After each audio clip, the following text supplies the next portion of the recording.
Well, it's been a minute. It's been a minute for me to come into a realization. But that's the biggest thing that I've learned through this whole entire journey. When you're starting to awaken your subconscious, you're learning about all these different avenues of self-awareness and how to transition your higher self into the current and now. It's a journey. Sometimes I'm so impatient for, but I keep going. Even when I get off track, I live life, I let it play out the way that it's supposed to. And in every circumstance or every situation, I always ask, is this for me? And I've been getting pulled back, and I haven't been holding myself accountable to sharing exactly what it is that I said that I was going to put myself through the test for. And I know that there's a lot of people out here that suffer. They suffer from the worldly side and all of the destruction that comes at them on a daily basis. But as I sit here and I just reflect back on my journey over the last few years, it keeps pulling me back. And it's kind of funny because this whole entire time I was striving for, to be the best me I can within the horse industry.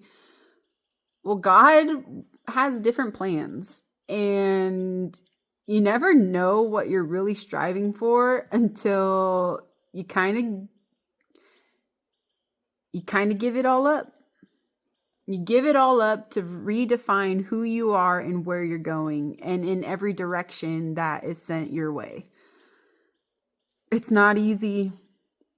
It is not easy holding yourself accountable for everyday life. We get so caught up in the future, and then some of us hold on to the past.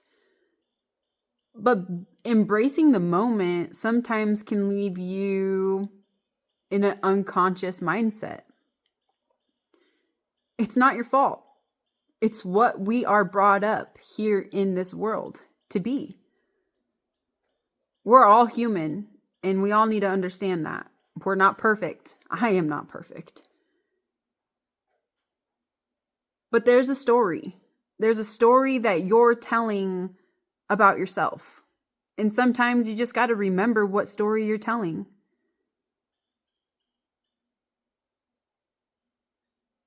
And I'm not giving up.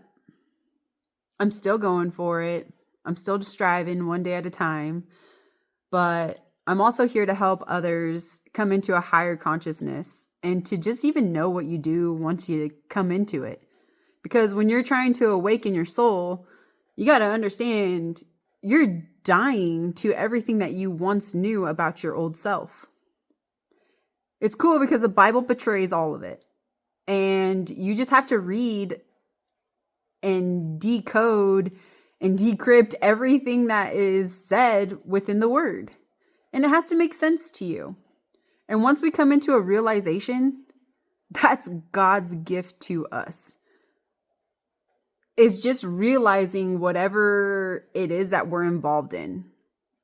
Or if you get a feeling, that's deep down in your soul, what do you do with it? What do you do with that realization inside of your life? Do you just pass it off as if it's nothing? Or do you actually stand firm and say, you know what, this is telling me something for a reason? We live in a whole different realm of life now. There are so many spiritual aspects that are being taught, but nobody's telling you how hard it's going to be.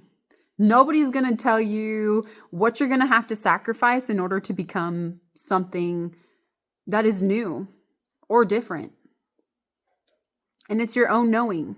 It's finding out who you are on the inside, taking accountability for every action in every circumstance that you're allowing to play out in front of you. It's difficult. It really is. And it's sad because you have to let things go and you have to let things transpire and you have to give it time and give yourself patience. As I was journaling today, I was just saying thank you. I wrote a whole list of just thank yous. Thank you for loving me. Thank you for caring for me. Thank you for supporting me. Thank you for understanding. Thank you for the love that I have inside of my heart. Thank you for the forgiveness. And thank you for the realizations. And everything that I was saying thank you for to God made me realize that these are things that you have to say to yourself in order to move on and forward in your life. You have to let things go and you can't dwell on them, because the moment you dwell on them is the moment that you're just bringing up the past over and over and over again. And when situations are tough and hard, you got to learn how to work through it. You got to face that insecurity that you have within your heart. But know that if you're coming from a place of good and genuineness, you know that whatever is projected out here will have a benefit towards your life in some manner. But you got to hold yourself accountable. You have to. And that's the hardest thing that you're going to ever do, because you're going to have to tell yourself you're wrong. And when you're wrong, don't mope over it.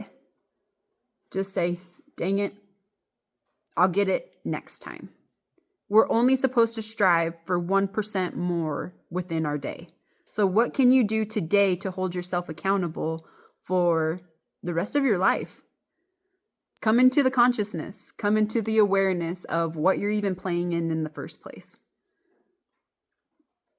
You're worthy of success. You're worthy of love, and you're worthy of everything that you desire within your heart. But you have to hold yourself accountable, and you have to take the action to perform whatever it is that you're feeling from the inside. All right, guys. Good luck.